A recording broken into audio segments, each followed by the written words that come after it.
Imagine. Imagine if these new ones you're about to give me were to go into my bedroom late at night and find me sleeping on a feather pillow. I suppose that would be like you or me finding a bag full of human skin now, wouldn't it? My name is Charles Graves. This is my place. Well, actually, it's been in the family for a couple of generations. My 5 siblings weren't interested in it, but I was. Maybe that was because I was the youngest and felt closer to our parents. They loved this place, and so do I. I've always felt really safe here. Up until a few days ago. The day the fat man came looking for me. I suppose you've heard about the killings here in Lewiston. The news has got all of western Idaho locking their doors at night. It started with dogs. 6 dogs. And then human bodies started turning up. I just learned that 5 people have been murdered this month. 1 a week, for 5 straight weeks. All in separate places around town, and all in the same unusual way. Suffocated with plastic wrap after being starved nearly to death. The thing is, I think I know who's doing the killing. And he knows that I know. That's what brought him here the other day. But let me backtrack a bit. Last summer, on a break from cleaning out the chicken coops, I went back to the house to cool down a bit. I threw myself on the couch and was mindlessly scrolling through my phone when I saw this headline. 6 dogs found dead in local Airbnbs. A gruesome weekend discovery. The story was all over the local news and had even reached the national outlets. CNN had a spot stating that Airbnb was aware of the issue and was working with local authorities on a resolution. Okay, so somebody's on top of this, I thought. I began scrolling through the related news feeds. Maybe there was a clue on one of them that the others missed. I learned that 6 different Airbnbs in various parts of town had been rented out for exactly 2 weeks each. At the end of that time, a gruesome scene awaited the owners or their housekeepers. Dogs of all different breeds lay dead inside their properties, their heads wrapped in plastic wrap, their protruding ribs and hollow eyes indicating they had been starved first. The official cause of death, the police said, was asphyxiation, but the near-death starvation was apparent. The authorities had little to go on. Thanks to the microchips in their bodies, the dogs could be traced back to several different rescue shelters around the city. All the dogs had been adopted on the same day, apparently by different people. As for the Airbnbs, they'd been booked online by different accounts. Nobody saw anyone coming and going. The dogs were mysteriously locked on their properties, starved and then slaughtered. I remember thinking how sick a person would have to be to do something like that. It's the kind of story that sticks with you, gnawing at the back of your mind even when you try to shake it off. Anyways, I finished my beer and grabbed another. More scrolling. Occasionally, a video of a dog being silly with its owner would pop up, reminding me that most people are good. Just following various dog stories in the related news section of my feed made me feel normal again. I clicked a hyperlink in the caption for people posting in my town, and that's when I saw it. An incredibly obese man, I'd never seen him before, held his phone camera pointed at himself at eye level.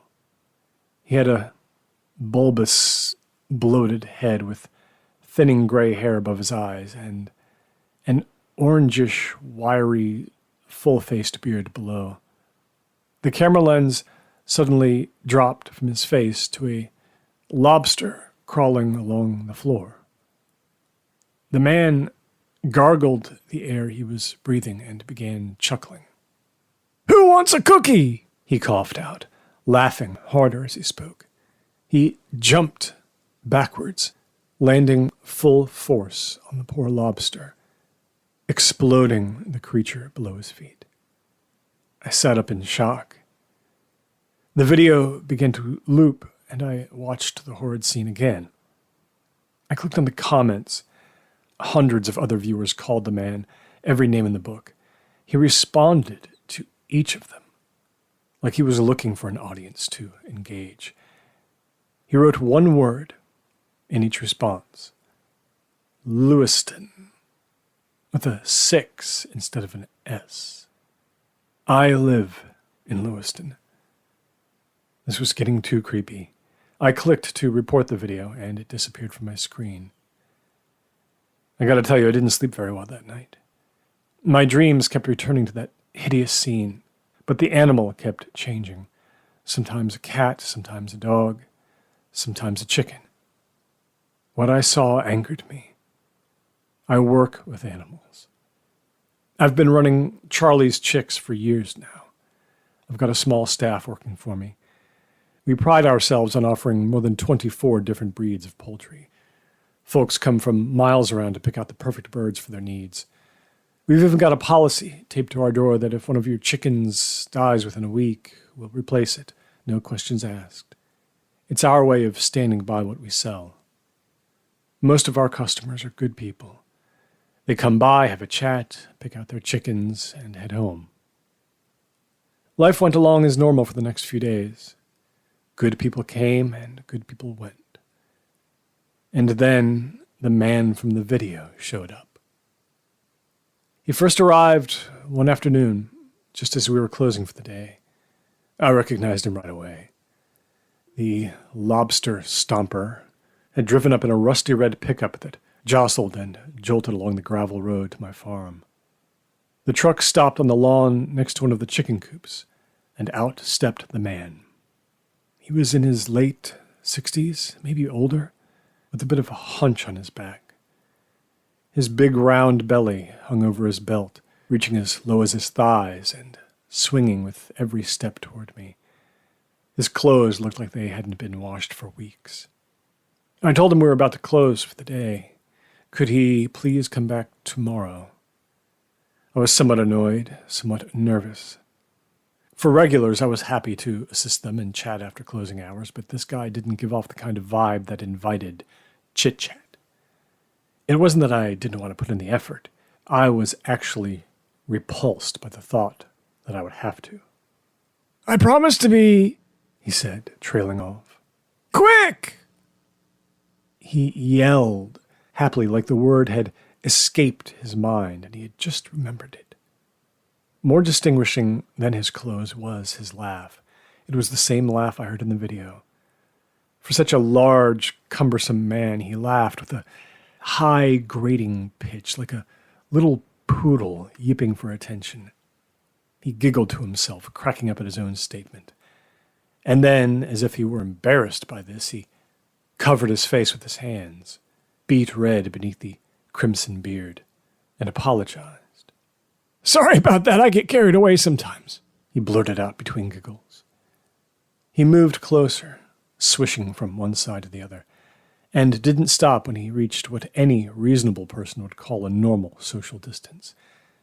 He came so close I could smell his rank breath. More than repulsion, I felt intimidated by this man, that he wanted me intimidated. I wanted him gone. "What are you looking for today, sir?" I stuttered, trying to stifle my panic. I took 2 steps back to put some distance between us. 6 chicks! 6 chicks! He yelled, pausing between each word to suck in more air. He swayed from side to side, anxious hands fiddling with the belt loops on his pants, the sweat soaking his armpits. I swore under my breath. "Any particular kind?" I asked, hoping he would request a breed in a coop close by. "Whichever tastes best," he joked, or so I hoped, giggling to himself again. Suddenly his laughter cut off, and he stared at me with a blank expression, his eyes no longer darting left or right. His hands were at his sides now, unmoving, and he had stopped swaying. After an awkward 10 seconds or so, he said in a monotone sort of way that he was just playing. I could feel the sweat dripping down the back of my neck.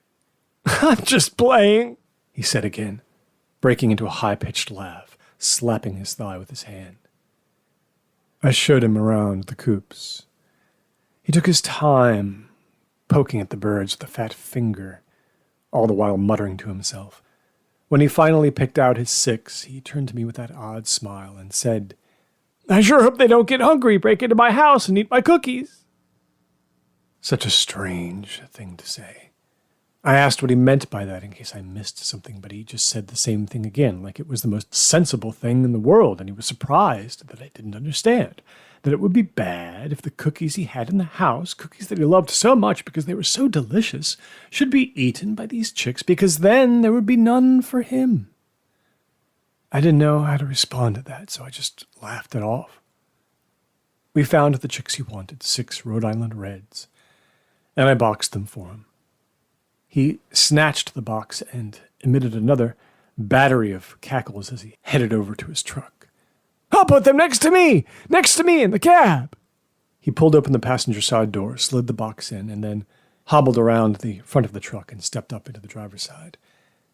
He looked at me intently, reached over the chick box, and wordlessly pulled the door shut. I turned back toward the shop, thinking he would leave, but the car kept idling. He just sat in the parking lot, staring out of the windshield as the sun set. I went about my business, thinking to check on him, but I'd already wasted enough time on him. I needed to secure all the coops and close up for the night. I was just heading back to the store when his engine finally roared to life, and he accelerated quickly away as if something were chasing him. I assumed I'd never see him again. Over the next few days, the events of the evening faded from my mind. But 6 days later, right as we were closing up again, he came back. He had the box with him. I thought maybe he'd come back to return it, but then he dropped it down on the countertop, popped it open, and showed me what was inside. All 6 of the chicks I'd sold him were dead. He didn't seem all that upset about it. He just shrugged and said, "Guess they didn't like the cookies," before giggling. "Now give me 6 more. You have a policy." No explanation, no gratitude, just the demand. Give me 6 more. Okay, so I replaced the chicks. Policy's policy, after all. But something didn't seem right. The likelihood of all 6 chicks dying was very slim. I asked him how they died, and he just cackled and said, "Oh, you know, foul play." Then another strange comment. "Imagine," he said, "imagine if these new ones you're about to give me were to go into my bedroom late at night and find me sleeping on a feather pillow. I suppose that would be like you or me finding a bag full of human skin now, wouldn't it?" I didn't move, didn't even twitch. I didn't want to give him the satisfaction of knowing how uncomfortable he made me. Who says something like that? But there he was, chuckling to himself like he just said the funniest thing in the world. After replacing the chicks, he headed back to his truck. And the same thing happened as before. He sat there in the parking lot, staring straight ahead for over an hour until it was nearly dark. Once again, right at dusk, he pulled out slowly and then sped off into the night like something had suddenly spooked him. The third time he came back, exactly 6 days later, he shouted from his window, "Policy! Policy!" I was really on edge. He showed up right before closing, just like before, with another box of dead chicks. It was just like before. But this time there was something different in his eyes, something darker. He handed me the box without a word, just a stroking of that wiry, orangish beard that seemed to have grown preternaturally thicker and stiffer than I remembered it. I told him that this would have to be the last time that there must be something going on in his house that caused the chicks not to eat. He shot me a grin as I took the box from him. "Blood pressure!" That's what he said, without any explanation. Just blood pressure. I replaced the chicks, but I was watching him closely. I didn't trust how his body moved in such a slovenly way, despite his obvious physical strength. As he was leaving, I repeated, "Listen, this is the last time, okay?" And then, with a tone of authority I didn't even intend, I said, "I don't want you ever coming back here." I paused, nervous about how he might react. But he just shrugged and headed back to his car. Maybe he realized his game was over. Somewhat emboldened by his backing down, I called out that I didn't want him sitting around in the parking lot and that he was to leave immediately. I stayed by the door watching him. He turned the car on and once again just sat there. Enough was enough, I thought. I made my way across the parking lot and knocked on the driver's side window. That's when I saw it. He had the box open on the seat beside him, and he was holding one of the chicks. My skin still crawls remembering this, and I wonder why the hell I didn't do something immediately. To be honest, it all happened so fast. I was at first confused at what I saw. He had some sort of cover wrapped around the chick's head. The chick's little talons flailed, trying to claw free. But the man's grip was too tight, and after a few seconds, its little body went limp. The man wiped his brow, tied the scrap of plastic around its head, and plucked another from the box. Before he could suffocate this chick, I banged on his window hard, and he jumped. His eyes went wide, so wide that I thought he might try to explain, but instead he just floored it. The car screeched as he tore out of the parking lot, speeding off into the night. The force of his exit kicked up gravel and a cloud of dust. I stood there, heart pounding, watching his taillights disappear. I was horrified. I wanted to chase after him, but he was going much too fast, and my car keys were in the house. I hurried back and called the police.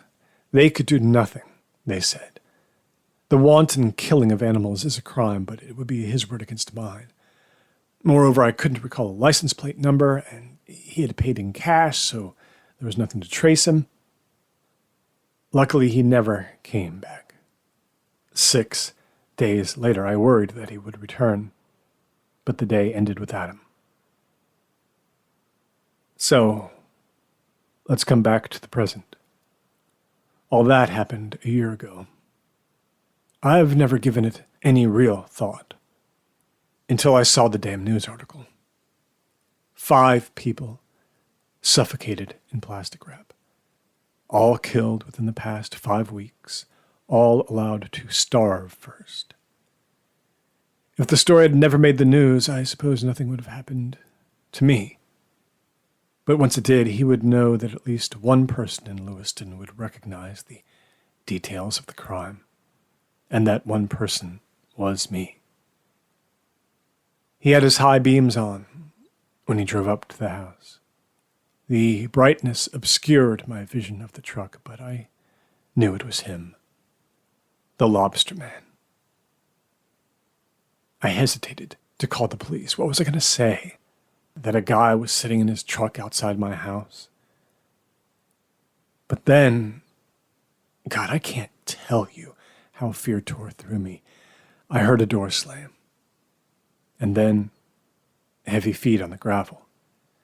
He was coming toward the house. I moved swiftly upstairs, hitting 911 as I did so. I just had time to hear, "What's your emergency?" when something threw itself against the front door, forcing it open. I was too afraid to answer the operator. I didn't want him to hear me. I dove into a closet and cowered into a tight ball. For a while, I could hear him moving around downstairs. He opened and closed the kitchen drawers and then the cabinets. All the while, he sang to himself, Hop goes the weasel. And then that high-pitched giggle. 6! He shouted. He was elated. 6 dogs! 6 chickens! 6 people! 6! 6! 6! How did I know he was looking at my family photos? 6 of us. Me being the last. When I heard his step on the stairs, I prepared to run for it. There was no retreat downward, so I planned on jumping out a window. I didn't have to. I had forgotten my phone was still connected to 911. During my panicked moments in the closet, the police had been dispatched. Thank God for GPS tracking. Sirens rang out. I could see the flash of blue and red lights under the closet door. I wish I had a big dramatic finish for you, but that was it. Lobster Man must have picked up the sound of the police cars before I did. He made it to his truck and disappeared into the night. I waited in the closet until I heard normal human voices downstairs. It seems like the ordeal is over, though they haven't found him yet. At least my story has given them some idea who or what they are looking for.